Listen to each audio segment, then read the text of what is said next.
Testing, testing, 1, 2, 3. Well, here is the beginning of a series of brief 5-minute videos which will cover all of the cases in the Independent Study Students Pathology slide box. This is the very first slide. It's called acute appendicitis. We're going to look at the gross specimens in most cases, and we're going to look at the microscopic specimens in all cases. And what we're trying to do is to put you on the other side of a pathologist's microscope, but rather than being limited to one set of eyeballs at a time, we're going to make videos and broadcast them to the whole world, perhaps on our servers or perhaps on YouTube, with image quality as one of the main concerns. This is what an appendix looks like. Here's an appendix that hasn't been opened, and here's an appendix that has been opened. This is an acute appendicitis. If you remember, the 4 cardinal signs of acute inflammation are heat, redness, swelling, and pain. Well, you can see the redness. You can't really tell it's hot, but usually hyperemia is associated with increase in temperature. Swelling means you will have to believe that this appendix is a little bit thicker and fatter than most appendices.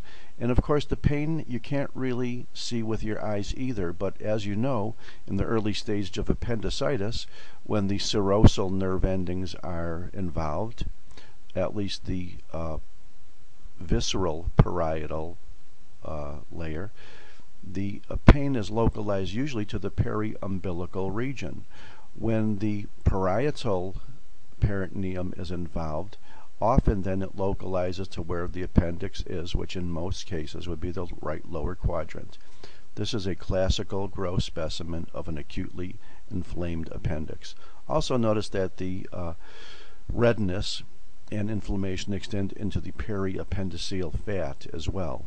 Now here we are looking at the picture microscopically, hopefully. And here is that same appendix, only now we have a cut section through it. You could see the serosa with some icky stuff covering the outside, which you will see is fibrin. You can see the muscular layers. You could see some stuff inside of the lumen, and the mucosa and submucosa is basically very, very lymphoid normally, but in this case you can see the lymphoid follicles are even more numerous and larger. So let's blow it up a little bit.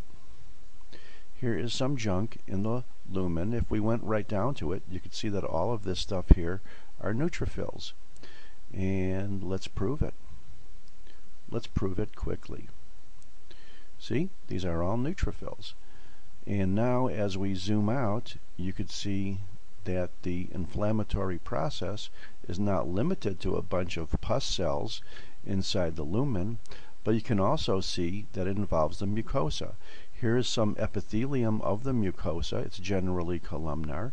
You can also see areas where the columnar epithelium is gone or ulcerated, which is very, very common. You can also see little nests of epithelium out here in the lumen as they have been eroded off of the surface. You can see the lymphoid follicles in the lamina propria and submucosa are very large and numerous, and there's a germinal center, and there's the outside of a lymphoid follicle. You can also see that inflammatory cells extend into the muscular layer as well, out here, besides being in the submucosa out here. You can also see that the inflammatory cells involve the serosa, and the serosal vessels are very large and engorged, and that's why it looks red. And then you can also see that there's some junk here coating the serosa, which are also inflammatory cells. In fact, we're going to go up a little bit at the highest power, and you can see these are all chiefly acute inflammatory cells, or neutrophil. And here they're intricately mixed with this red granular stuff called fibrin. In here you can see prominently dilated serosal or adventitial vessels. Here you can see muscular layers. Here's one that's coming right up at you, so this would have to be longitudinal. And here is one that is forming a sphincter-like action with respect to the lumen, so that's the circular layer. And you can see all of these cells here interrupting the muscular layers are neutrophils. In fact, of the 4 layers of the appendix, it takes neutrophils within the muscular layer to enable the diagnosis of acute primary appendicitis. And here we are now in the looser connective tissue, the submucosa. Notice there's also inflammatory cells here. You can see a little vein here just totally filled with inflammatory cells. Now we are in the lymphoid tissue of the lamina propria and probably the submucosa. And now you could see we have some remnants of columnar epithelium here in the mucosa, and they are also infiltrated by pus cells or neutrophils or polys or PMNs, or call them whatever you will, call them granulocytes. Also notice that the pus, which is defined as chiefly fibrin and blood cells, it also fills up the lumen. Also notice, as we come out quickly, that the inflammatory exudate extends right here into the periappendiceal fat as well. And here we have fat. You could recognize that. And you could also recognize the fact that this vein within the fat is loaded with neutrophils. And you can also see that these neutrophils have emigrated or diapediced, or whatever word you want to call it, into the surrounding fat as well.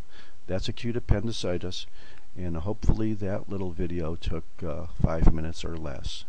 Thank you.